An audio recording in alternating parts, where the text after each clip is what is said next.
Welcome back, ladies and gentlemen, and now we are about to begin our fourth and final session for the day, which is Localizing Transformation on National and Local Government Solutions. Now, the government and policy change was mentioned many times today, and we know that it is crucial that governments take the lead in creating change across the world. This discussion in the session will focus on national and municipal authorities which are championing change and demonstrating policy innovations to tackle plastic waste. Discussants will also consider how the private sector and civil society can work together with national and local governments to localize plastic pollution solutions.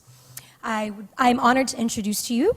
our moderator for this next session, who is the Executive Director of the Thai-Swedish Chamber of Commerce, representing Swedish companies in Thailand and echoing their ethos on sustainability issues. She is leading the organization of the Chamber's sustainability events to help engage businesses and the public in environmental issues. The upcoming TSCC Smart City Symposium will explore the issues of smart mobility and connectivity to address the core challenges and understand the latest technologies that are shaping the future of responsible business. Our moderator is particularly passionate about partnerships and partnership building between businesses, government, academia, and the public to achieve the Sustainable Development Goals. She holds a PhD in politics from Newcastle University in the UK. Ladies and gentlemen, the Executive Director of the Thai-Swedish Chamber of Commerce, Ms. Pojanat Batanacharen.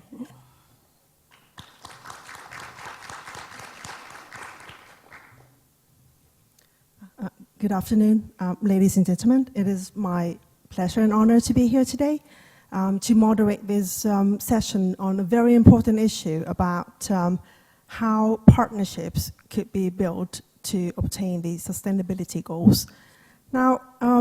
just to introduce you, I think Ms. Antoinette already mentioned the key issues which will be discussed in this session, but I will just go through them again. The main questions is how can international agencies or efforts, the private sector, civil society, capacitate and support the national and local government towards localizing plastic pollution solutions. How can the national governments promote or hinder local governments to champion the plastic waste management? And the third question is, how can these local actions, and local is the key here, how can these local actions by municipalities be upscaled and replicated on a global level? So may I please introduce our speakers today. Could I invite onto the stage Ms. Amy Gonzalez, who is the Executive Director, Partnerships and Environmental Management for the Seas of East Asia, Philippines.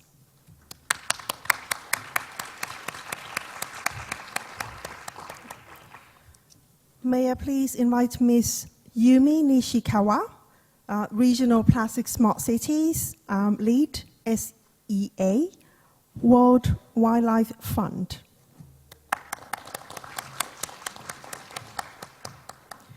May I also please invite Mr. Kazuhide Umemoto, the Deputy Mayor of Kitakyushu, Japan.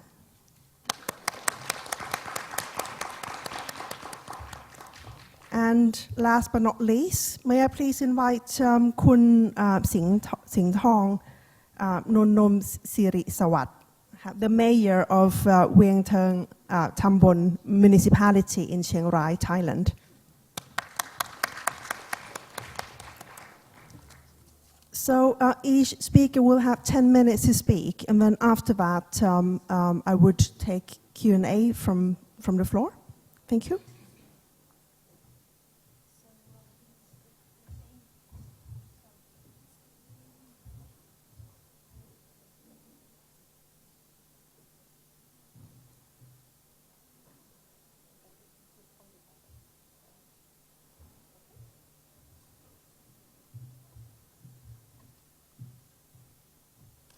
Good afternoon, everyone. It's late in the afternoon, so I hope we will provide some useful insights and reflections on our work on local solutions to plastic pollution. So I'm from PEMSI, which is short for Partnerships in Environmental Management for the Seas of East Asia. It is composed of 11 country partners and 21 non-country partners. One of them is here, the ASEAN Center for Biodiversity. And we used to work also with SIDA. They had a youth program in the early 90s. Now, we are working on integrated management solutions and through partnerships in promoting sustainable development strategy for the seas of East Asia. This shared regional strategy actually has pollution reduction and solid waste management as one of the core programs. So the title of my presentation is Pollution Reduction and Integrated Waste Management, PEMSI and Local Government Partners. So PEMSI works on the ground at the, well, we actually work at 3 levels. At the regional level, we work on having the shared marine and coastal strategy. At the national level, we help develop and inform policies to make sure that they consider an integrated coastal management, look at source to sea, and consider land use interaction. Now, where the rubber hits the road, at the local level, we work with 50 local government units around the East Asian Seas region, and adjacent to that are 18 learning centers or universities. This is important for capacity development and extension training to our local government units. So we want to make sure that we capacitate also the ones that are on the ground, who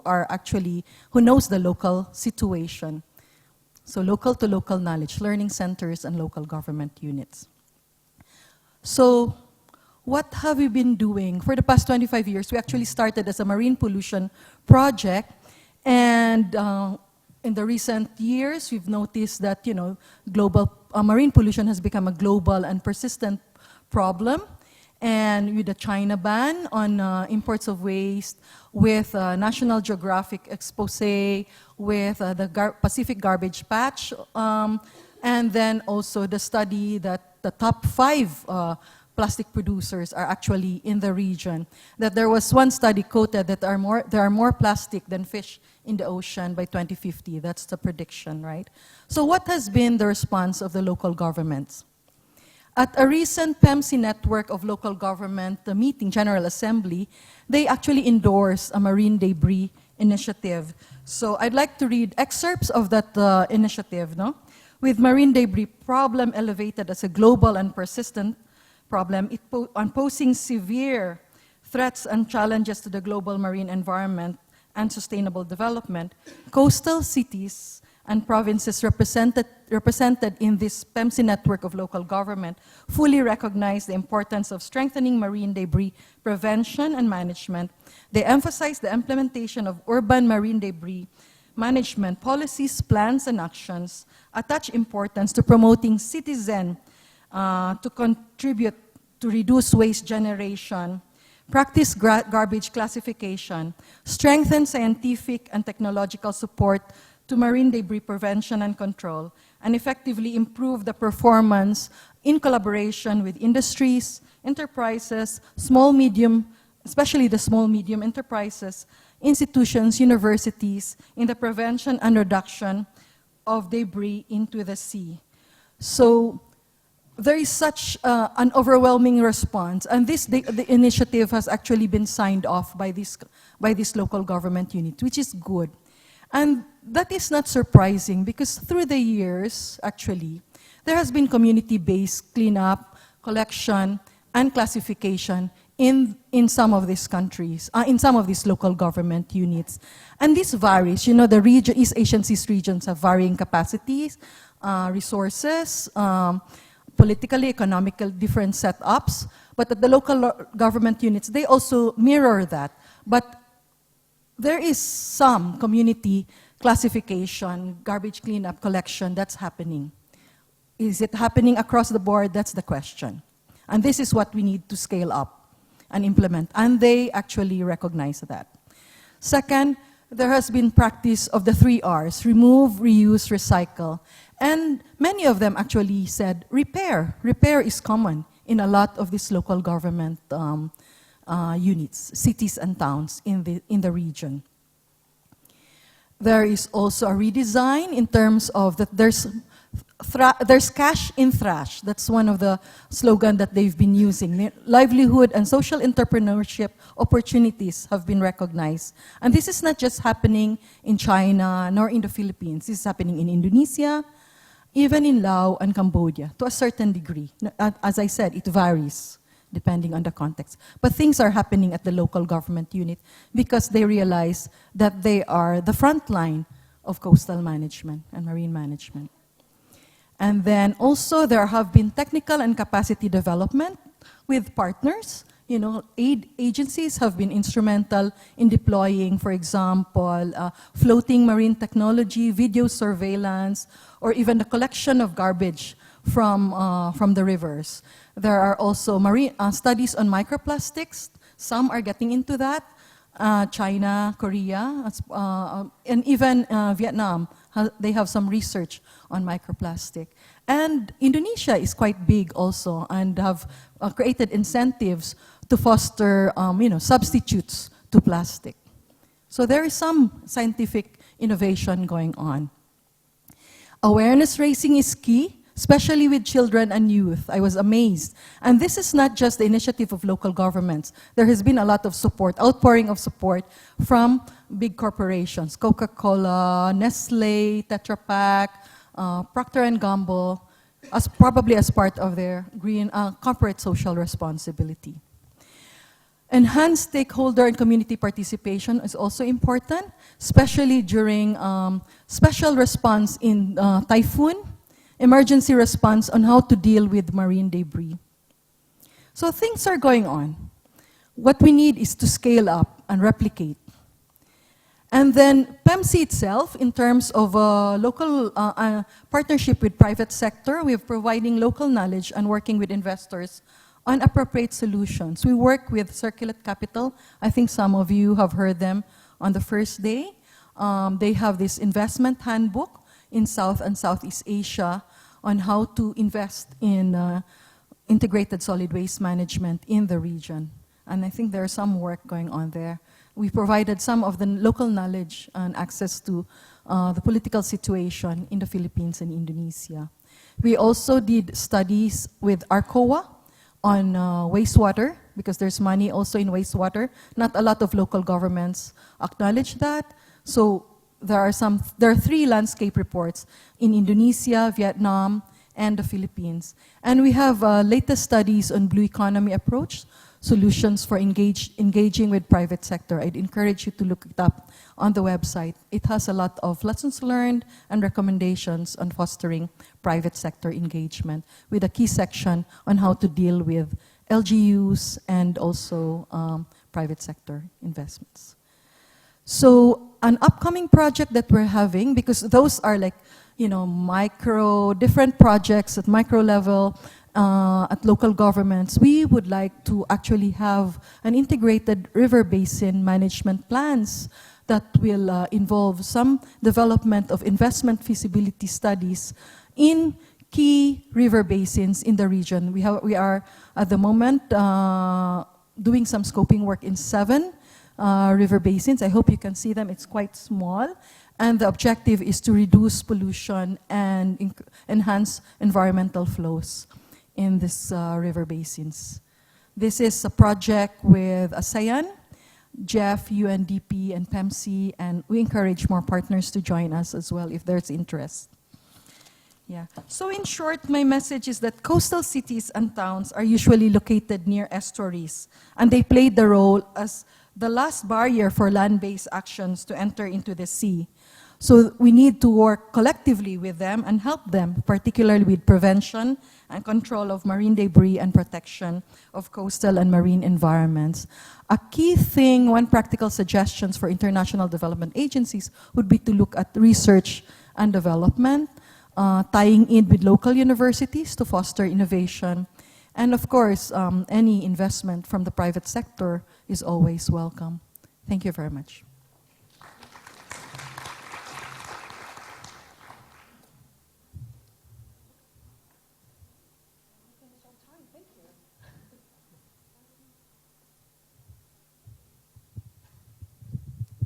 Right. I would suggest that we take all the speeches and then take the questions together at the end. So may I please invite the in the order. So would that be Miss Yumi? Yeah. Thank you.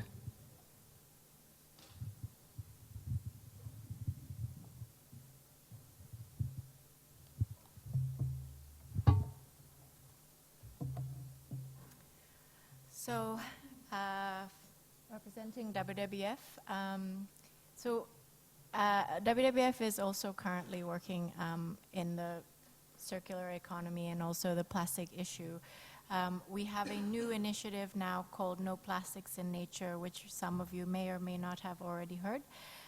And the No Plastic in Nature comprises of top-down but also bottom-up approaches, which I will share with you in just a minute. So part of the reason when we work in conservation in WWF from a historical point of view is that we work with wildlife, we work with marine pollution, but also we realize that plastics is one of the threat that not only do we see in the ocean, but also in land-based pollution. So we realized we needed to tackle this problem from also the WWF approach because the plastic pollution issue is not going anywhere anytime soon.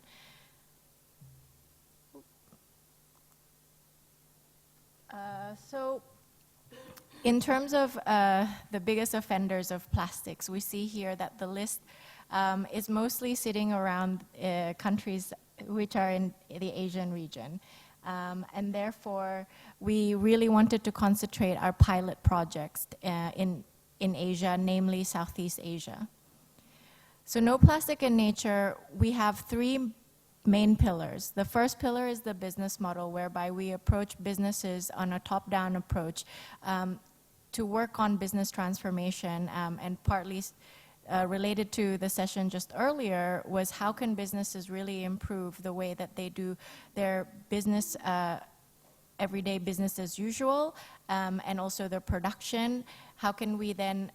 make them think about extended producer responsibility, and also that relates simultaneously across the policy approach, whereby each country should think about how can businesses and government take equal responsibility against managing the plastic waste that is currently abundant in Asia. The third pillar here is the plastic smart cities. Plastic smart cities is our more hands-on approach, whereby it's the more bottoms-up approach,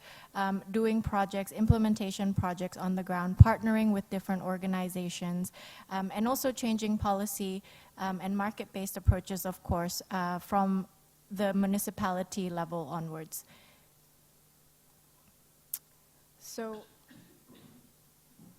the Plastic Smart City approach takes two main approaches. The first one is the Plastic Smart City movement, which we see it as a platform whereby all cities around the world can join. Right now, we are planning on launching it as a global launch in February of next year at the World Urban Forum. But we currently already have a few cities that are signed up,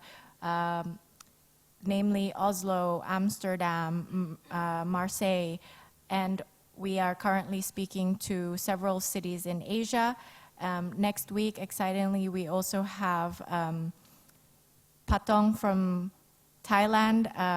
and Phu Quoc from Vietnam, and also Donsol from Philippines, who are going to be signing to become part of the Plastic Smart City movement. What it is really, it's a pledge, whereby the city then comes up with three main targets to reduce plastic leakages and plastic waste in their cities. We don't necessarily have the website up until our global launch next year, but hopefully once there is, then the platform will then aim to be a globally shared best practice and also a sharing platform for all the city level I guess decision makers to be able to connect and be able to network within each other. The second approach for Plastic Smart City is really the pilot country projects. So here you can probably squint and see 5 names of countries, which is mainly China and Hong Kong, Indonesia, Philippines, and Thailand. They are the top plastic offenders in the region. And what we mean by pilot country projects is really, sorry, I'm having, there we go, is really this bottoms-up approach, this strategic framework we created in order to look at one particular city and try to look at it from a holistic point of view. And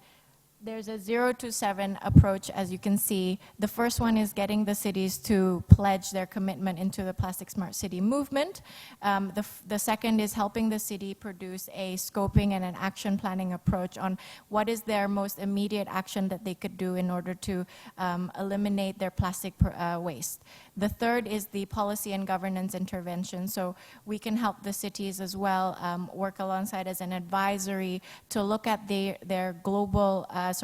their local policies and how can they change regulations or incentives in order to better the behavioral change of the communities around, or even from implementation approach of how can the cities be more rigorous about banning specific products. The fourth is facilitation of roundtables. Of course, WWF being a big organization, we do have the power to then facilitate, or if not, bring different stakeholders from different cities. So not just have a roundtables of just business people or just communities, but a whole stakeholder of them to work together to solve a particular solution that will decrease the number of plastics being wasted in their cities. And the fifth one is building local collections, so doing pilot implementation, and that really is looking for partner organizations or looking for new technologies and solutions that we could then pilot and try to implement on a smaller scale in a particular city, which we can then take to replicate in other cities that we are working on. So the sixth is, of course, the scaling entrepreneurship approach and scaling innovations, where we are currently hosting a number of pitch innovations and competitions in the countries that we're piloting in order to have new ideas in which it doesn't have to be technologies, it could be systems, it could be new approaches on collecting plastic, but we want it to be as inclusive as possible, so letting new innovations come through our innovation pitches and competitions as well. So the last one is monitoring through citizen science, which is really the M&E approach, whereby we believe that using the citizen science approach is letting the communities take action against really identifying how well we are doing this program or how well we're actually trying to reduce the number of plastic that they can see. We do have an application which we will then work with different partners to try to help us gather as much data as possible in the pilot countries or globally where we're working in. So in a nutshell, that's really the Plastic Smart City program.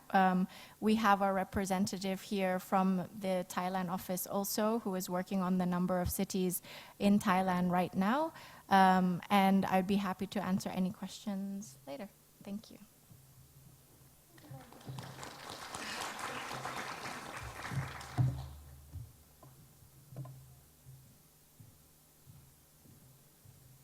Is that yours? Okay. Thank you very much for keeping on time. That makes my job so much easier. So could I please invite Mr. Umemoto, the Deputy Mayor of Kitakyushu, Japan. Thank you.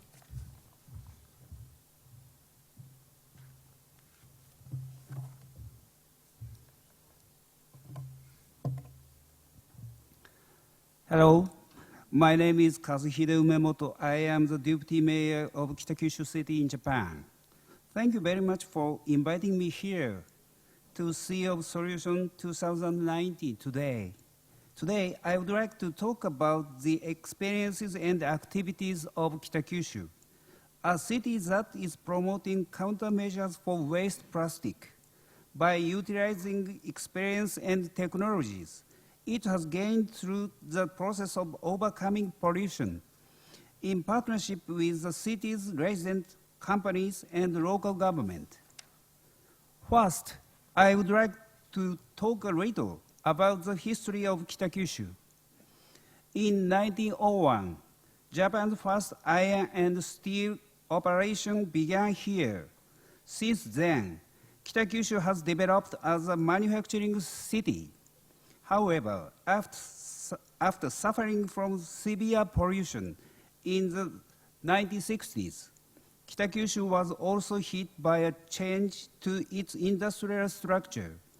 But the city's residents, businesses, and local government worked together to overcome these hurdles. Since the 1990s, Kitakyushu has been engaged in the city's Ecotown project as a new environmental industry and international environment cooperation activities in its quest to become an environmental city. Kitakyushu has integrated the DNA of a city that has overcome challenges together with its residents, companies, and local government focused on the power of its local communities. Now, I would like to talk about the waste plastic measures that Kitakyushu is engaged in. The city is home to Kitakyushu Ecotown, Japan's first and largest recycling industry park, leading the way in creating a recycling-oriented society in Japan. Including the 3R for waste plastic are the city's local government, residents, companies, and universities. Kitakyushu Ecotown opened in 1998. Currently, there are 37 main projects underway, including recycling of automobiles, home appliances, PET bottles, and fluorescent lighting tubes. Waste carried into the area from recycling projects between factories is recycled thoroughly, leading to zero emissions outside the region. Projects on the following innovative and advanced technologies are being implemented in Kitakyushu Ecotown to address the issue of waste plastic, recycled polyester clothing, development of new building materials from waste wood and waste plastic, highly efficient recycling of PV panels, recycling of carbon fiber reinforced plastic. In addition to this, various companies in Kitakyushu are currently developing and commercializing advanced technologies for waste plastic. In order to support these companies, Kitakyushu has established a subsidy system for the development of environmental technologies for the future. Companies that have applied for subsidies in plastic-related areas are given additional points as a screening stage for adoption to promote new business development in this area. In Kitakyushu, both the resident and the local government work hand in hand on waste plastic measures. When Kitakyushu collects household waste, residents must use garbage bags designated by Kitakyushu City. However, in the future, biomass plastic will be used as part of the raw materials used to produce designated bags for household waste. This will reduce environmental impacts when these bags are incinerated, as well as the amount of plastics derived from petroleum. Bus tours for elementary school students in the city are carried out. In the city, as part of environment education programs, these bus tours include facility visits on the series of processes. related to recycling, from the process of sorting plastic containers and packaging to recycling. We are trying to educate and raise the awareness of residents on plastic waste through large-scale coastal cleanup activities, with the participation of volunteer groups and other residents to prevent the outflow of plastic litter to the ocean, as well as panel displays showing collected waste and scenes of cleanup activities. City Hall staff themselves are also taking the lead in reducing plastic waste, such as with the promotion of the use of bags, bottles, and cups brought from home. Reducing the use of PET bottles at meetings, reducing the amount of single-use plastic in daily life, and slowly sorting waste. Somewhere around 80% of marine waste litter in the ocean, that may be mainly from Asia, is generated on land, with much of that thought to have resulted from the improper disposal of single-use plastics. Proper disposal of waste from land is an urgent issue, as measured to counter marine plastic litter, because waste plastic that has been dumped illegally on land flows from the river into the ocean. For this reason, Kitakyushu aims to contribute globally by deploying the know-how and technology related to the proper disposal of waste. It has developed throughout the process of overcoming serious pollution to other Asian countries on a project basis. Next, Kitakyushu is also promoting international environmental cooperation between cities,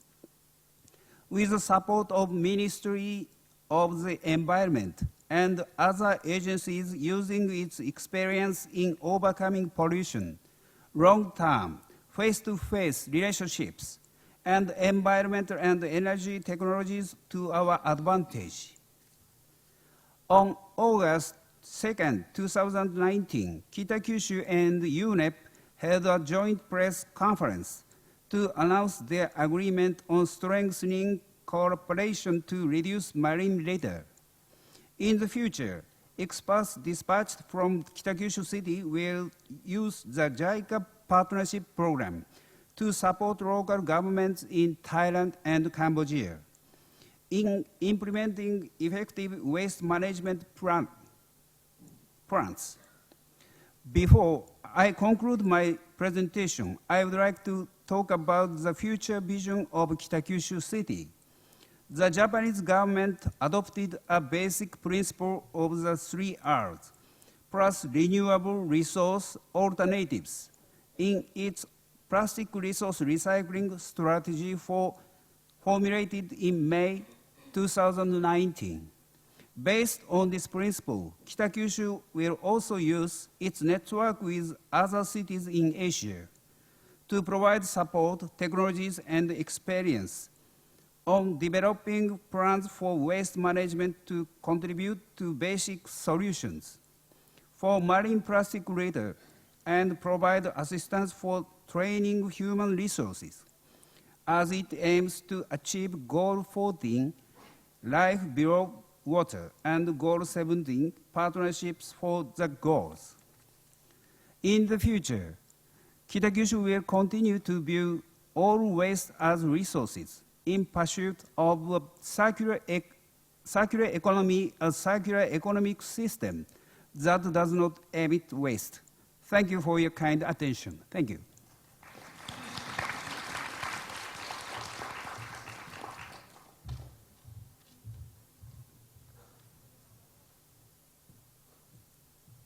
Thank you very much for that. For the next presenter, Mr. Sing Tong, the mayor of Wiengtung Chambon municipality. He's going to do his presentation in Thai, and but the slides will be in English, and then I think we will try to summarize that into English so that you could ask some questions. Thank you very much.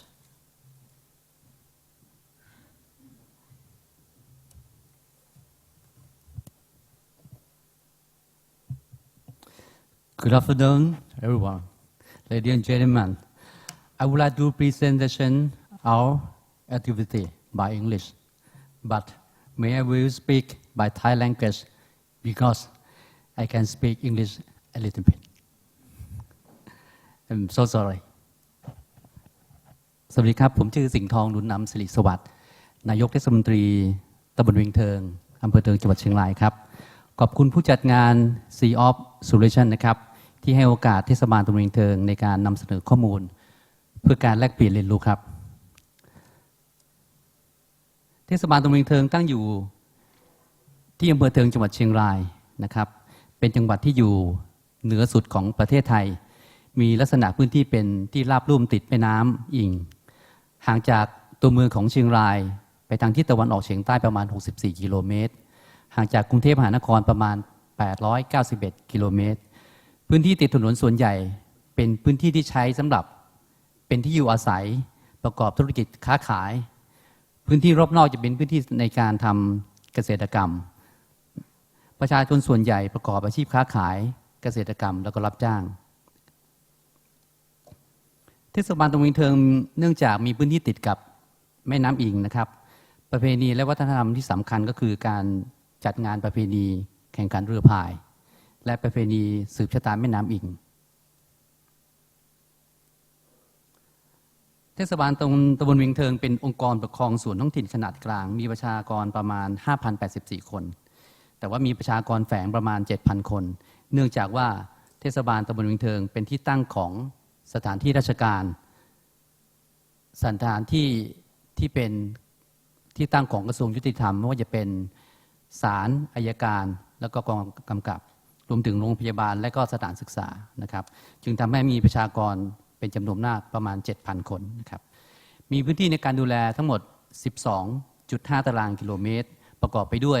5หมู่บ้านคือหมู่ที่1บ้านเวียงเทิงหมู่ที่2บ้านตั้งข้าวหมู่ที่14บ้านพระเกิดหมู่ที่15บ้านเวียงใต้และหมู่ที่20บ้านเวียงจอมจ้อจากสภาพทางภูมิศาสตร์ของเทศบาลตำบลเวียงเทิงเป็นที่ราบลุ่มนะครับแม่น้ำอิงจึงเป็นแม่น้ำที่สำคัญของคนอำเภอเทิงซึ่งแม่น้ำอิงนั้นได้ไหลผ่านตัวเมืองของเทศบาลตำบลเวียงเทิงแม่น้ำอิงจึงเปรียบเสมือนสายน้ำแห่งชีวิตของคนอำเภอเทิงเป็นแหล่งอาหารเป็นแหล่งน้ำสำหรับอุปโภคบริโภคประชาชนส่วนใหญ่จึงให้ความสำคัญในการที่จะร่วมกันรักษาดูแลแม่น้ำอิงให้อยู่ในสภาพที่สมบูรณ์ที่สุดคงไว้ซึ่งความหลากหลายทางชีวภาพจึงได้เกิดการรวมตัวของกลุ่มต่างๆไม่ว่าจะเป็นกลุ่มเยาวชนซึ่งเรียกตัวเองว่ากลุ่มเยาวชนรักแม่น้ำอิงกลุ่มประชาชนที่มีความรักและผูกพันกับแม่น้ำอิงได้รวมตัวกันทำกิจกรรมในการดูแลรักษาแม่น้ำอิงโดย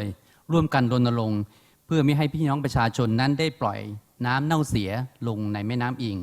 ทิ้งขยะลงในแม่น้ำอิงนะครับซึ่งแม่น้ำอิงนั้นก็จะไหลไปสู่ทะเลแม่น้ำอิงถึงแม้ว่าจะอยู่ไกลทะเลนะครับแต่เนื่องจากว่าแม่น้ำอิงนั้นจะไหลไปรวมกับแม่น้ำโขงที่อำเภอเชียงของจังหวัดเชียงรายผ่านไปยังประเทศลาวผ่านไปยังประเทศกัมพูชาก่อนจะไหลลงสู่ทะเลจีนใต้ที่ประเทศเวียดนามซึ่งหากปล่อยให้เกิดการทิ้งขยะและน้ำเสียลงสู่แม่น้ำอิงก็จะเกิดผลกระทบต่อสิ่งแวดล้อมอย่างมากมายในแม่น้ำและในทะเลปัจจุบันเทศบาลตำบลเวียงเทิงนั้นได้ร่วมกับมหาวิทยาลัยแม่ฟ้าหลวงนะครับจังหวัดเชียงรายในการสุ่มตรวจหาไมโครพลาสติกในแม่น้ำอิงเพื่อนำมาเป็นข้อมูลในการวางแผนการดูแลรักษาแม่น้ำอิงให้เกิดความอุดมสมบูรณ์อย่างยั่งยืนในอนาคตต่อไปเทศบาลตำบลเวียงเทิงได้มีการบริหารจัดการขยะมาตั้งแต่สมัยสุขาภิบาลและได้มีการพัฒนาการแก้ปัญหาขยะมาอย่างต่อเนื่องในปี 2011 ได้มีการสร้างความเข้าใจให้กับประชาชนได้รับรู้ถึงโทษของการทิ้งขยะและประโยชน์ของการคัดแยกขยะในปี 2013 นะครับได้เน้นเรื่องของ การทำโครงการ 3RS เพื่อให้ประชาชนได้ลดการใ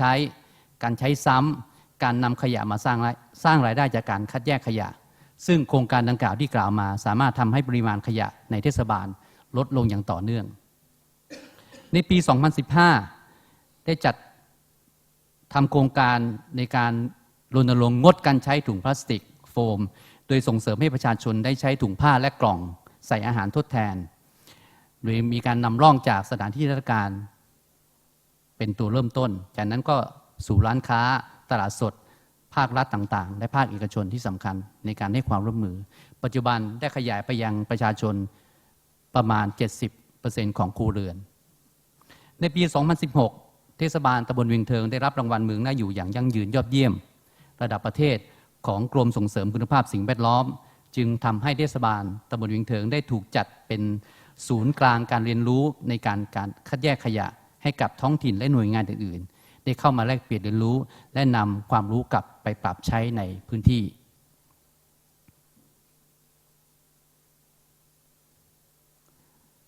ประชาชนในเขตเทศบาลตำบลเวียงเทิงมีความหลากหลายในอาชีพและลักษณะของที่อยู่อาศัยในการจัดเก็บการคัดแยกขยะการกำจัดจึงมีความแตกต่างกันไปไม่สามารถใช้มาตรฐานเดียวกันในการคัดแยกขยะได้เทศบาลจึงได้ร่วมกับภาคีเครือข่ายไม่ว่าจะเป็นผู้นำท้องที่ผู้นำท้องถิ่นภาครัฐและเอกชนในการออกแบบให้มีการจัดการขยะในครัวเรือนที่เหมาะสมโดยเน้นเรื่องของความพร้อมในการดำเนินการเช่นหากประชาชนเลือกธงเขียวหมายถึงว่าครัวเรือนนั้นมีความพร้อมในการกำจัดขยะเปียกด้วยตนเองและสามารถคัดแยกขยะให้กับเทศบาลไปจัดเก็บตามตารางเวลาที่กำหนดไว้ส่วนประชาชนครัวเรือนไหนเลือกธงแดงก็หมายถึงว่าครัวเรือนนั้นไม่สามารถกำจัดขยะเปียกได้ด้วยตนเองแต่สามารถคัดแยกขยะให้เทศบาลจัดเก็บตามตารางเวลาได้นะครับจากโครงการที่ได้กล่าวมาข้างต้นเทศบาลตำบลเวียงเทิงสามารถบริหารจัดการขยะได้อย่างมีประสิทธิภาพรวดเร็วตามความเหมาะสมของแต่ละครัวเรือนโดยสามารถเก็บค่าธรรมเนียมที่จัดเก็บและคิดตามน้ำหนักที่เกิดขึ้นจริงโดยเน้นโครงการดังนี้ว่าใครทิ้งมากจ่ายค่าธรรมเนียมมากใครทิ้งน้อยก็ต้องจ่ายค่าธรรมเนียมน้อยเป็นหลักของความยุติธรรมนะครับโครงการจังหวัดสะอาดตามนโยบายของท่านผู้ว่าราชการเป็นโครงการที่กำหนดให้ประชาชนนั้นมีการคัดแยกขยะอันตรายซึ่งเป็นปัญหาที่ค่อนข้างจะรุนแรงในจังหวัดเชียงรายเทศบาลตำบลเวียงเทิงจึงได้รณรงค์ให้พี่น้องประชาชนนั้นคัดแยกขยะอันตรายและนำมาทิ้งในจุดรวบรวมที่กำหนดไว้ในชุมชนส่วนองค์การบริหารส่วนจังหวัดเชียงรายจะร่วมสนับสนุนและนำไปกำจัดอย่างถูกวิธีถูกต้องนี่เป็นโครงการที่เป็นการร่วมมือระหว่างท้องถิ่นขนาดใหญ่และท้องถิ่นขนาดเล็กเทศบาลตำบลเวียงเทิงยังได้ดำเนินการจัดตั้งกองทุนขยะสร้างสุขโดยส่งเสริมให้กลุ่มผู้สูงอายุและประชาชนนำรายได้จากการขายขยะรีไซเคิลที่นำมาจากครัวเรือนหรือจุดรับบริจาคนำไปขายแล้วนำเงินมาช่วยเหลือให้กับผู้ด้อยโอกาสผู้พิการ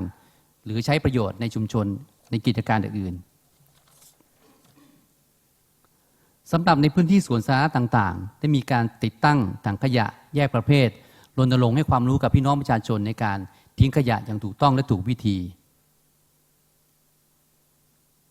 จากกิจกรรมต่างๆที่ได้พยายามทำมาอย่างต่อเนื่องทำให้เทศบาลตำบลเวียงเทิงได้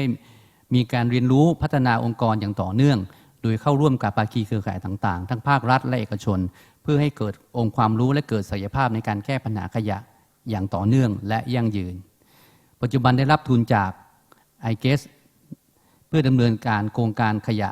เวียงเทิงปลอดขยะร่วมกับบริษัทโคคาโคล่าประเทศไทยรับซื้อโครงการโคกขอคืน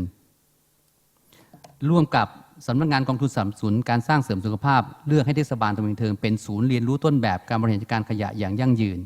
และเป็นต้นแบบให้กับเทศบาลอื่นได้เรียนรู้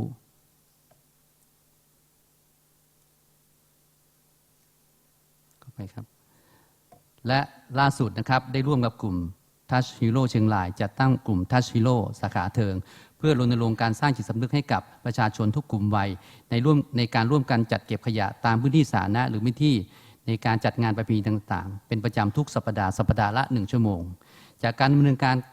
จัดการขยะของเทศบาลตะเวงเทิงที่ผ่านมาแม้ว่าจะประสบความสำเร็จเป็นที่พึงพอใจในระดับหนึ่งแต่เทศบาลตะเวงเทิงยังต้องพัฒนาตนเองอย่างต่อเนื่องและได้รับการสนับสนุนองค์ความรู้นวัตกรรมใหม่ๆจากภาคีเครือข่ายภาครัฐเอกชนในองค์กรอื่นนะครับซึ่งเป็นสิ่งจำเป็นอย่างยิ่งที่จะทำให้เทศบาลตะเวงเทิงนั้นบรรลุเป้าหมายเป็นเมืองปลอดขยะอย่างยั่งยืนและเป็นส่วนหนึ่งในการลดขยะ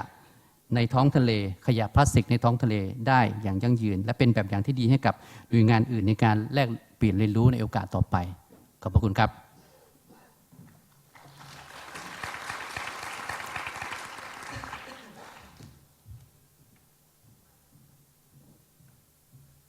Right, now I'm going to attempt to summarize that very quickly.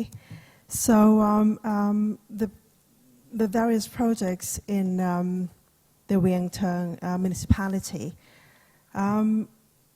basically what he said is that they've got really important traditions linked to the water. And so their river, like the River Ing,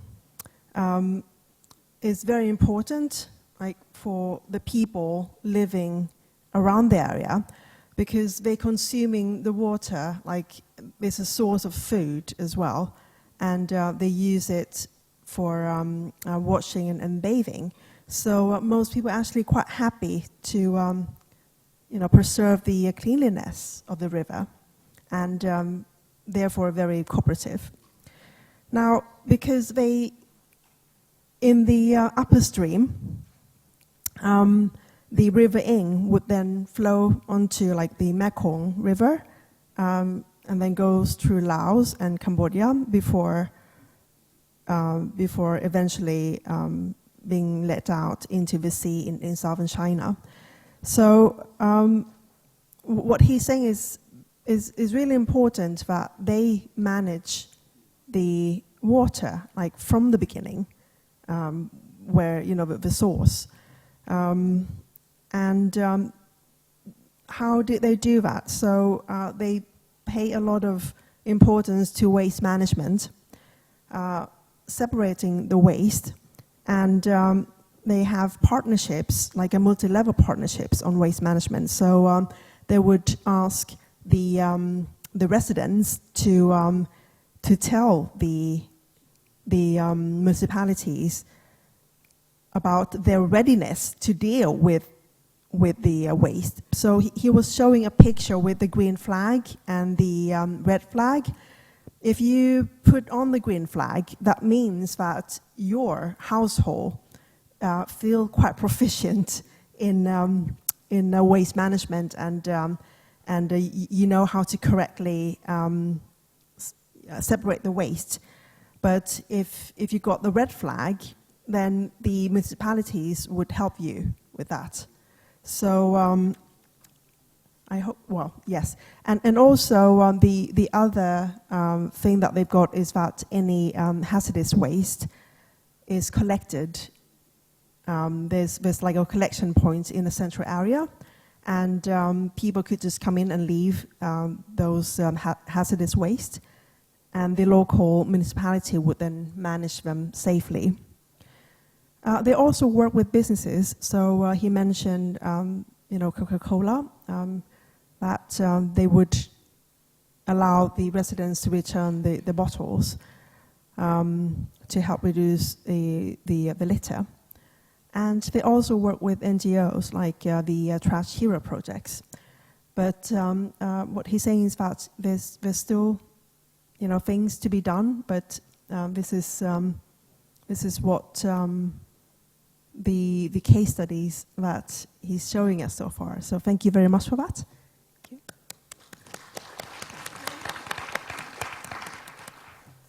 So since I'm standing here, so please allow me to summarize the whole session.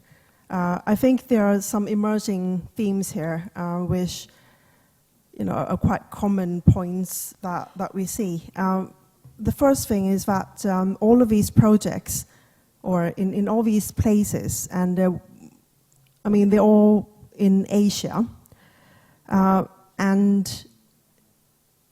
the project leaders place a lot of importance on education and raising awareness, notably in schools, like in the Philippines, and plastic recycling, bus tours like in Japan, and beach cleanups like everywhere, and the residence education that you see in Chiang Rai. You also see that things seems to happen when you start making the pledge. So publicly announcing that you're going to do it seems to be showing the commitment to the cause. And what I found quite interesting is we all seem to be in a stage of, this is like an ongoing project. So I mean, we saw some success stories in Japan with the using technology to technology to recycle the waste and create higher value in new products. But I mean, what he said is that we still have a lot of work to do. So it's an ongoing project, and knowledge seems to be also another important theme in terms of human resources and R&D and working with universities. So how are we going to do this? Am I allowed to ask questions to begin with? Or if I just ask a couple of questions, and then I will give it to the floor. Is that all right? Okay.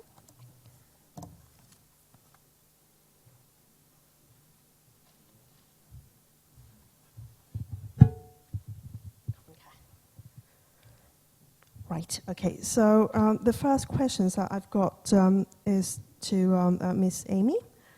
So you mentioned the private investors who are involved in the projects. Could you please elaborate a bit more on that?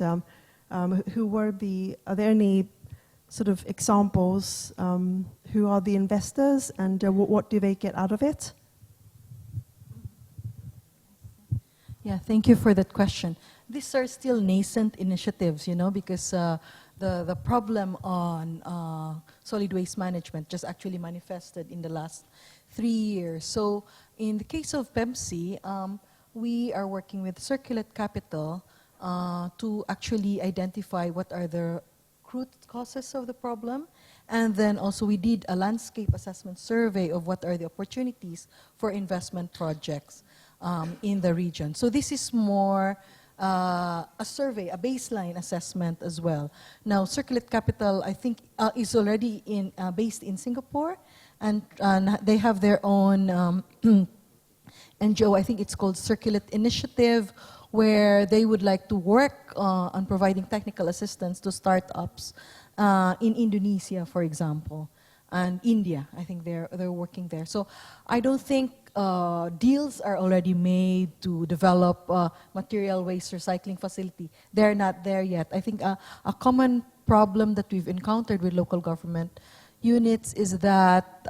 they're still at the pre-investment feasibility phase. You need to have a sound enabling legal and policy framework to ensure that investors are willing to come and invest in your cities. I mean, an upcoming project we have is this integrated river basin management, where we will be looking at what could be investment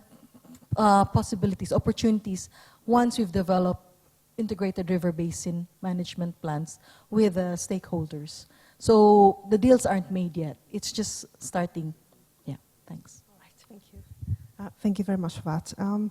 Could I follow up on Ms. Yumi with a question? I mean, you mentioned that no plastics in nature.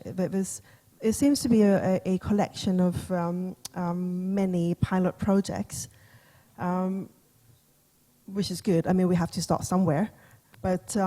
do you have any projection on how much impact that these pilot projects will have? Like, do you anticipate that it's going to, to change systematically, or?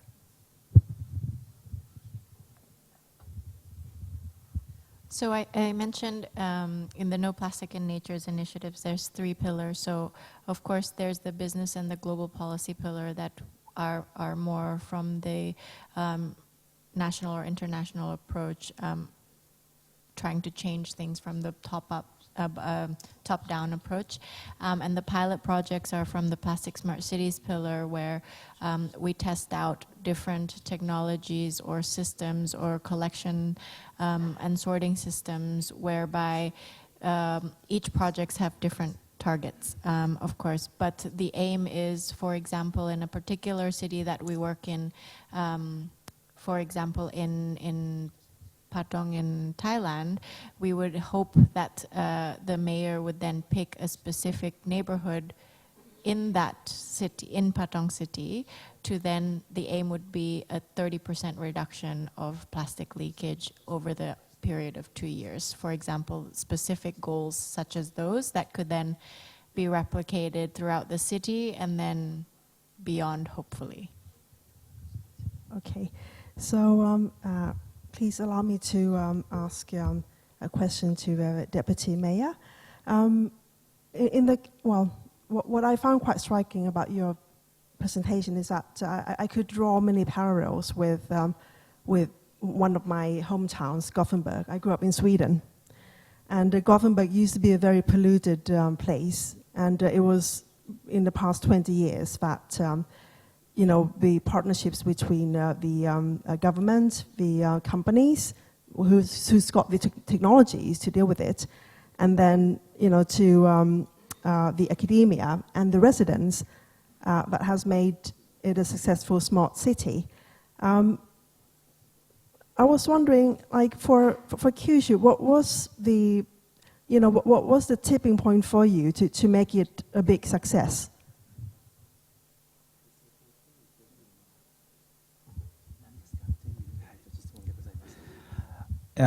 これから日本語でお答えすることをまずお許しをいただきたい。He have to say very sorry. We have to answer in Japanese, but I will translate into English. 今の質問の答えとして、一つ言えることは、多分北九州において大成功した秘訣といいましょうか、その要因というのは、多分市民の方々、企業の方々、我々行政もそうなんですけれども、非常に強い危機感を持ったということだと思います。As for the answer, the questions, I think the most important thing that makes the Kitakyushu have a successful in solving the problem is the 3 stakeholders, the residents, the private sector, and also the government sections. We have the very strong intent to solve these problems. このままでは、市民自分たちの生活が守れない。いわゆる自分たちの、いわゆる健康も害されるっていうことも含めて、そういう危機感のもとにこのままではこの町が存続できないという強い危機感が多分今のステークホルダーの人たちに共有できたことがやっぱり最大の原因といいましょうか、成功の秘訣だと思います。As you already know that we have very, very big problem about the environmental pollution before, so the people at that time they have very, very bad experience. They don't want that thing happen again. So that's why that these 3 stakeholders, people, once again private sector and also the government, they have the same idea, the same intention that they don't want that thing happens again. So once again, this is our strong point of solving the problem. Okay, thank you very much. And my last question to Mr. Mayor of Vieng Theng. Yes.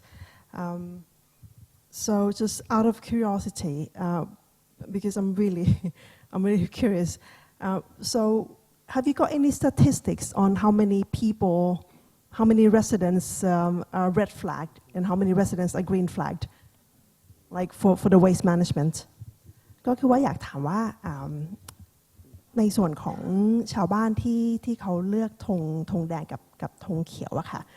มีสถิติไหมคะว่าประมาณกี่เปอร์เซ็นต์ ธงแดงประมาณ 30%ธง ธงแดงประมาณ 30% 30%เพราะว่าครัวเรือนของเขาเนี่ยไม่มีพื้นที่ในการกำจัดขยะเปียกอาจจะเป็นที่อยู่อาศัยเป็นห้องแถวร้านค้าอาคารพาณิชย์นะครับส่วนที่เหลือเนี่ยที่เลือกที่เป็นขยะเปียกกำจัดเองได้เนี่ยเนื่องจากว่าเขามีพื้นที่ในการกำจัดขยะเปียกแล้วเราทราบได้ไงคะว่าเขาว่าคนที่ถือธงเขียวค่ะว่าเขาจำกัดอย่างถูกต้องจริงๆอะค่ะเรามีทีมจากกองสาธารณสุขเข้าไปให้ความรู้นะครับบางครั้งเราสนับสนุนเรื่องอุปกรณ์ในการอำนวยความสะดวกให้เขานะครับ So the answer is that roughly around 30% had red flags, and this is due to the fact that we didn't have enough space to sort out the rubbish, and for the rest of them, they do have enough space. And then I ask follow-up question about so how do you know that the people with the green flags actually managed their litter properly? And he said that because we provide them with knowledge, so there will be people going around from the local authorities to give them knowledge about how to do that, and also they will provide them with the equipments, with the correct equipments to deal with them. Thank you very much. So may I please open the floor and take some questions? Any burning questions? Okay, the gentleman in the back, please. Thank you. My name is Yoshinori Suga from Embassy of Japan in Thailand. I have a question about cooperation between municipalities or national governments. I think nowadays there are so many networks and corporations between the governments and municipalities. And I think the Kita-Kyushu City is one of the municipality that has so many cooperation with the other cities. So I think they are leading city. But sometimes I don't see any tangible outcomes from such cooperation. So I just wonder how can we make the cooperation between municipalities or between governments more effective? And what kind of lessons are more useful for municipalities in developing countries, for example? Thank you. Thank you very much for that question. Would you like to answer that? やはり我々も、この取り組みを続けてもう30年ぐらいになります。私どもの、公害を克服した取り組みっていうのをまず、アジアの方々を中心に国際貢献国際協力という形で、研修も含めて取り組み始めたのが約30年前だと思うんですけども、それからずっとその積み重ねの中で、いろんな方々いろんなお話をしながらようやくここに来て、最近、ここ数年はそれを、いわゆるビジネスベースで解決できないかっていうことをやってきました。でその時には当然、今までの過程の中で、日本の環境省外務省の皆さんから応援をいただき、ODA というツールも使いながら、ここまでネットワークを続けてきたということと、それとやはり相当な、数の研修生を我々受け入れて1万人ぐらい多分今まで受け入れてると思うんですけども、そういうことを積み重ねてきました。So we would like to share our experience. Actually, we have international collaborations, not just only for the local municipality and the national, government, but international levels. We have started these collaborations much more than 30 years. We try to share the information. Promote the technology transfers for 30 years. We also provide the educations for the other city. We invite the internship persons, much more than maybe 10,000 people. that have already come to intern in our Kita cities. So we have a lot of experience, and we collect many experience, and not just only, as I say, not just only our city and the central government. We have many support from the other organization and the other ministry. For example, Ministry of Finance, Ministry of Environment in Japan, for example. So we have many collaboration to form our activities. Any other examples from the other countries? I must say that that's a sweeping generalization you've mentioned, that nothing's happening, because there's a lot actually, and local governments just don't publicize this as much. So it's forum like this where we could bring these experiences to bear, and of course we still have. It is not like okay, success story and that's it. It ends there. It is a continuing problem, because I think one of the key things that we need to do, it's not the local government, they're the frontliners in solution prevention and solution provide, but then one of the key problem is actually the traditional plastic industry. I mean, we have to do something about the production as well. So it's not a one-size-fits-all solution. You have to look at it from different angles, so that you can better resolve the problem. Example, I think Kitayushu mentioned that they had a partnership with Surabaya. I mentioned that Surabaya is actually a wonderful example of how they've been doing recycling and really curbing plastic pollution. They have, for example, you can exchange plastic bottles to go into buses to pay. You can use plastic bottles to pay. And then that goes into a recycling facility where they turn it into baskets, ornamental goods, or like pouches or bags. So, you know, they have some recyclable materials out of it. And then there's also composting that they've done. So there are good examples everywhere. We just need to what do you call this? Share some more, and then also bring them to the fore, and make sure and show that there are local solutions that are happening everywhere. Good practices that we need, because the local solutions actually have global impacts as well. So we should have more of those solutions brought to the fore and communicated with a much broader audience. Thank you. Sorry, can I just add also really quickly one thing? I think so.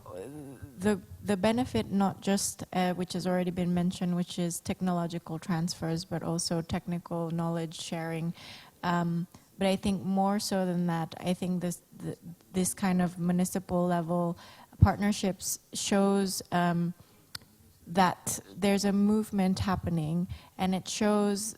if enough of the cities join hands together, then from a national and also international scales, hopefully that creates a policy and sort of enlightenment from their perspective to change it from the bigger picture as well, not just from the city level. Right. มีอะไรเพิ่มไหมคะไม่มีนะคะโอเคค่ะ Does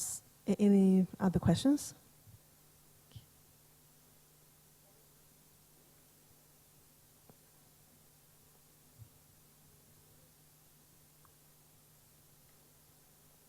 Right. So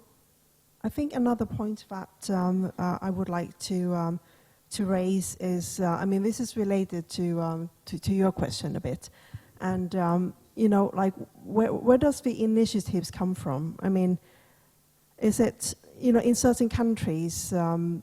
it's very difficult for the governments to take initiatives which got real impact, and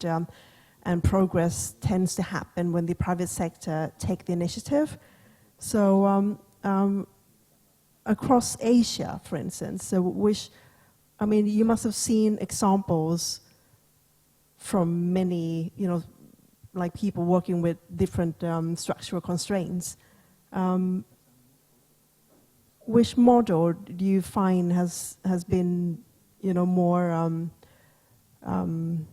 has been easier to work with?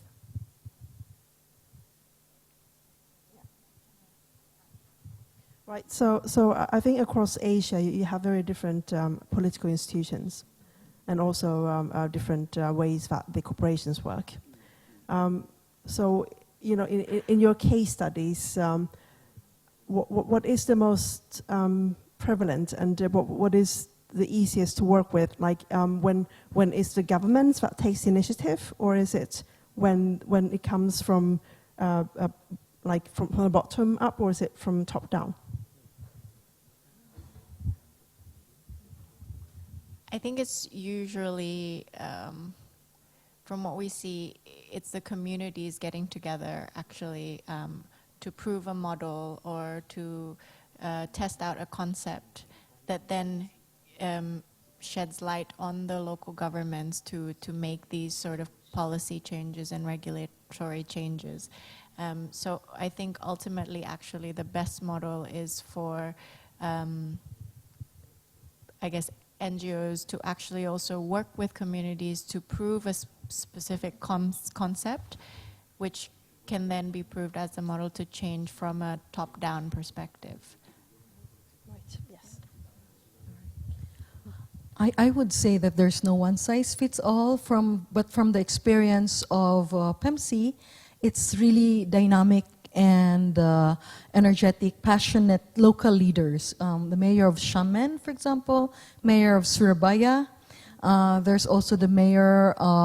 well, in the case of Cavite province in the Philippines, it's actually the provincial environment natural officer. So I think if there's a common trend, then you have to have champions. And the champion could come from local government, it could be from a community, NGO perhaps, or it could be business, so it depends. But I think it starts with like 1-2 individuals who are determined to carry it forward stubbornly and then bring others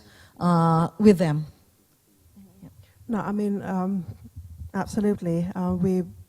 organized a beach cleanup event earlier this year at Basin Beach, and the municipalities, I mean, they work really hard every day to clean up the beaches, but the next morning it would still be hundreds of kilos of rubbish. So,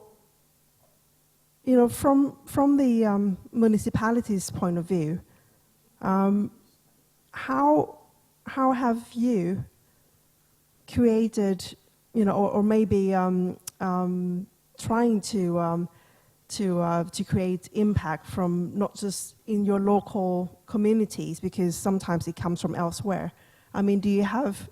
projects and partnerships which deal with that?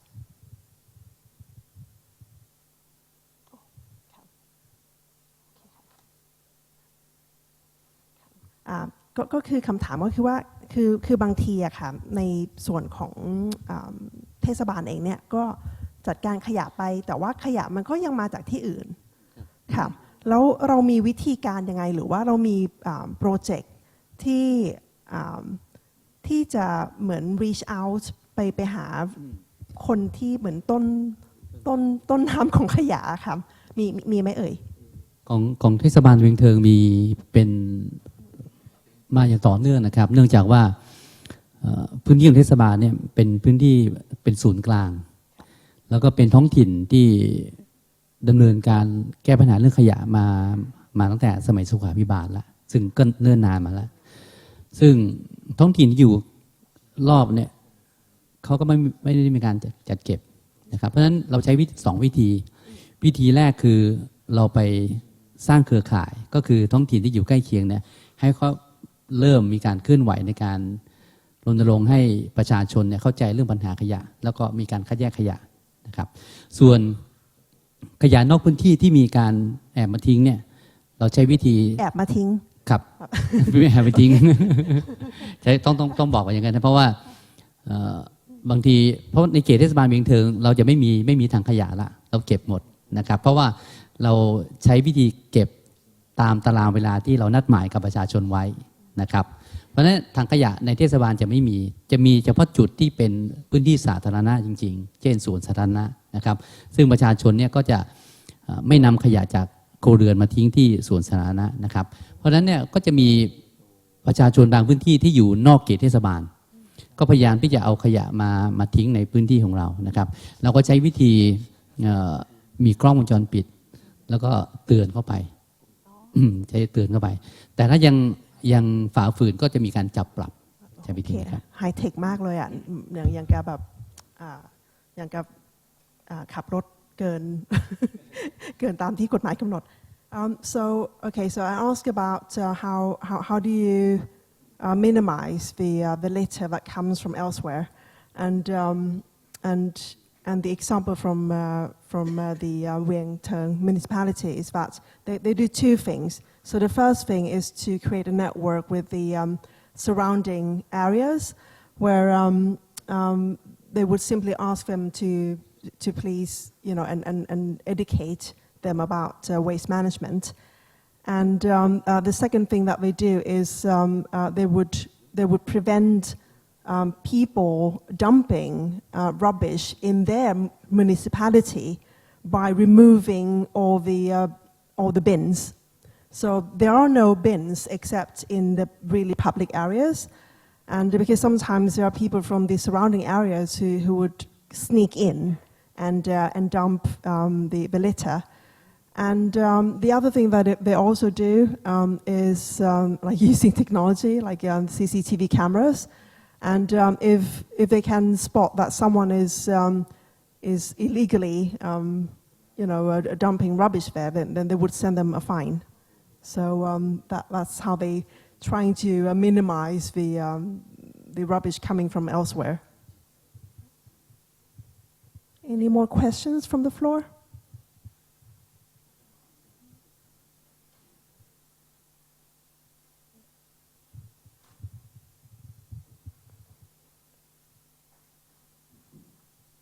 Okay. Otherwise, I've got another question for Amy. So you mentioned, you have like these projects, and it's important to get everyone on board. Currently, do you feel that like everyone is on board, or?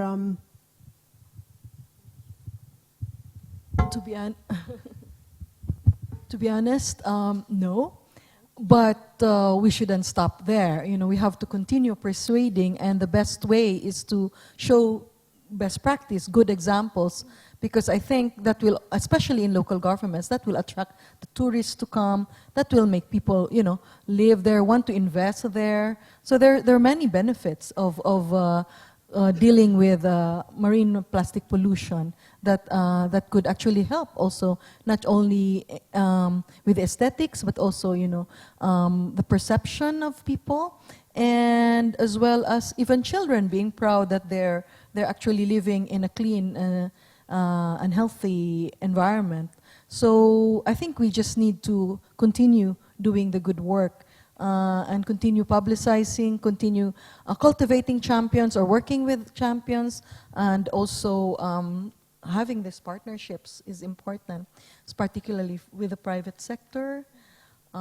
youth, community. I should mention you when you were asking about leaders and champions. We have Antoinette Taus here, and she does not stop at leading coastal cleanup. She actually also help with raising awareness with mothers and children, and so she's been tirelessly doing it for how many years now? 3 years, in the Philippines, and it's gaining traction. But more work needs to be done. Thank you. Thank you very much. So I've got another questions for you. So it's because it was very tiny on the presentation, so I couldn't see. You mentioned that a lot of recycled plastic is being used for creating other products. Can you please just give some examples of the products?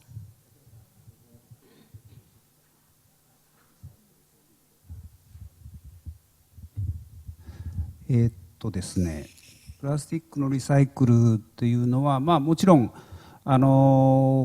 ペットボトル等であればまたペットボトルっていうことのリサイクルがありますし、その他の例えばそれを繊維にしていくっていうこともありますし、いろんな形、いろんなものによって、イノベー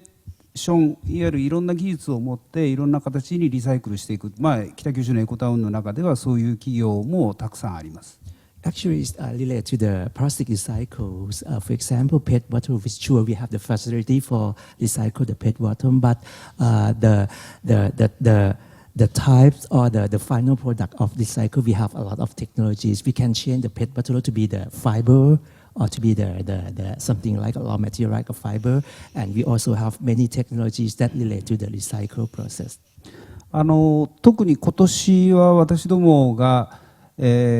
ラスチック関連分野の技術に非常にその関連助成をしてまして、例えばセルロースを基盤とするプラスチック代替材料の開発ですとか、いろいろプラスチックメッキの導電化処理法の開発、ちょっとこれ難しいから大丈夫ですかね。And this year's he have a chance to evaluate the project that relate to the plastic recycles. For example, they try to develop the project that relate to use the plastic to be the something like a cellulose main board or something, or many high technologies that used to create the products from the recycled plastic. それともう一ついいですか。And we have more example. 先ほどちょっと発言っていうか言い忘れたことがあるんですけども、プラスチックハイプラスチックのことについてはやっぱりそれもそうなんですけども、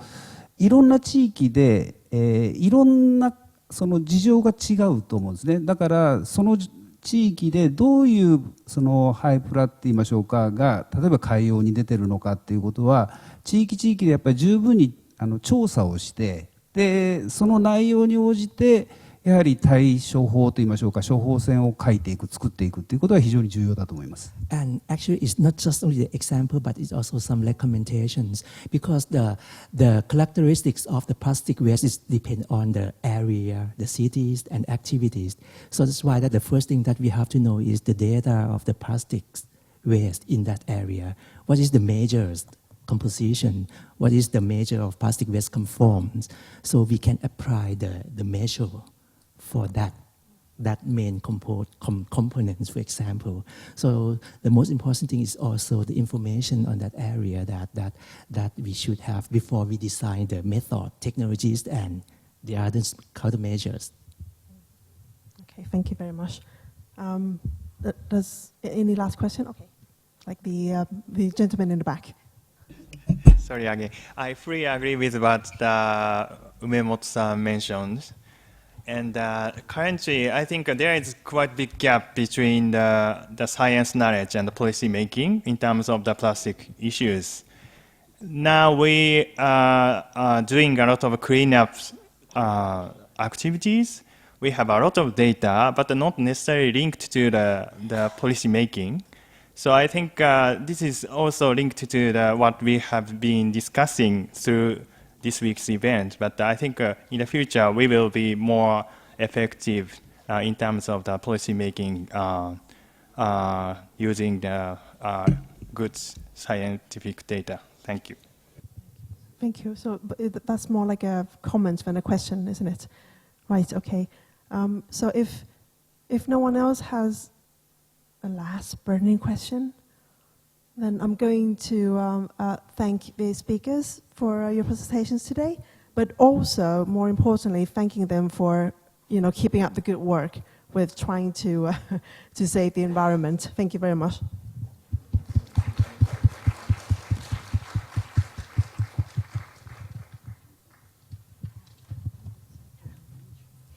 Thank you very much, and thank you so much, ladies and gentlemen, for joining us for this final session for the day. And we hope that a lot of questions were answered. As we said today, the government and policies were mentioned many, many times. And today's goal was truly to foster these partnerships, multi-sectoral, local, regional, national, and global. I would like to take you through a few of the key messages that we went through today. Today we heard solutions from communities, youth, businesses, governments, and how these multi-stakeholders should work together through effective partnerships and delivering concerted efforts so that we can achieve the goal of less plastic wasted. Once again, we'd like to thank all of our speakers, discussants, participants, and of course, once again, all of our honorable distinguished guests here at this final session. Today began with session 1 focused on localizing multi-stakeholder coordinated actions for fighting plastic pollution. We spoke to Dr. Nagu of Malaysia, Professor Nishimura, of course, of Area and ASEAN, and of course, Alex Rendell of EEC Thailand. I will continue with the closing message for today as well. Thank you. Thank you once again to our distinguished speakers. Yes, ma'am. Thank you so much once again. Thank you to the...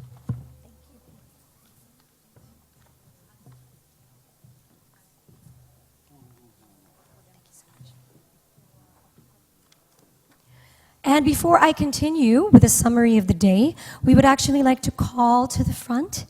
Of course, we are honored to have him speak for us to close this wonderful day. We would like to call on Mr. Mushtaq Memon of UNEP, who of course organized and was responsible for this wonderful day of focusing on strategic partnerships,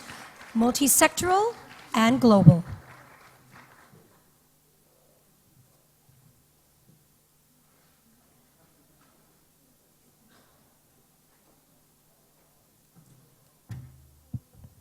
Thank you very much. So just to conclude that, it took about 3 months of conceptualizing, but I think today Winnie the Pooh is very happy that he will be getting back all the plastic-free, his life, entertainment, singing, dancing, honey without plastic jar or straws and so on. Because the good thing is that at least,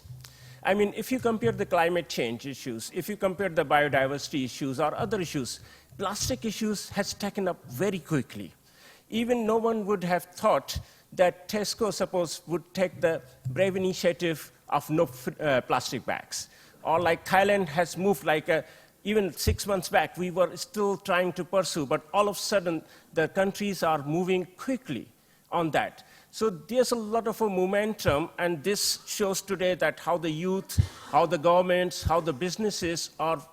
already started working. So our now target is to keep this momentum, to help them, to provide them some of the platforms where they can have optimized their resources or even the learning processes and actions. So that is what I think, and that's why I would like to again thank the Swedish government for this project that helps us. And on the top of that, all the other partners like Japan, EU, under different projects, we are working. So next year, we are hoping to start circular economy open platform for Asia Pacific, where we have the regional and national level of support systems, and then also the circular economy for cities, circular economy for youth, and circular economy for businesses. And again, I will welcome you that to keep the momentum, let's work together, share the things with each other, and try to help each other, inspire each other. So thank you very much for all the support. Thank you. Once again, thank you to Mr. Mushtaq Memon of the United Nations Environment Program, responsible for today's wonderful plenary sessions. And of course, key messages once again. I was going to take you through every single session today and take the key messages that I got from them, but I feel that maybe I'll just focus on the things that really reached out and what we can take away from today as well. Of course, keywords that were mentioned over and over and over again today: partnerships, education, grassroots, youth, community, government, policies, research, innovation, local, national, global, scaling up, replicating, repurposing, but repurposing meaningfully, incentivizing, knowledge sharing, livelihood, and changing lives. When we spoke to members of the government today, a lot was mentioned about really looking at plastics and really looking at life beyond consumer usage. Tax and grant incentives were mentioned, extensive research and strengthened enforcement policies on the legitimacy of new bioplastics and new bioproducts. And this is really an urgent issue as well. And in Malaysia, they mentioned rapid testing kits to help address this. It's also important to emphasize that we don't just need regional policies, we need global policies. And not just that, implementation and enforcement. All over the world, a lot of wonderful and brilliantly written laws exist, but they lack implementation, enforcement, and action. And that is what we need right now on a local and international level through strategic and effective collaborations. When we speak of the private sector is truly key in closing the loop. We speak of business unusual, and business unusual should be looked at as an opportunity. Our young 12-year-old Lily earlier mentioned to not be afraid of change, and so much wisdom from a young little girl, because change is truly an opportunity to lead in innovation, to lead in economic gain for the future as well, and to lead in changing lives, and of course, improving businesses and brands across the world. Circular economy, when applied towards plastic pollution and efficiently executed, can also further economic development. For youth and communities, we speak of educating not just the children, but educating ourselves and others. It is important to make sure that we take control of the knowledge that we have gained and to use our voices, to not be afraid to speak out. A lot of change has been done through the youth simply because they have been brave enough to speak the truth and have been brave enough to fight for their lives and their own futures. It is important for us to take action, and not just take action, but take action now. Alex Rendell and, of course, some of our members, David from Bangkok River,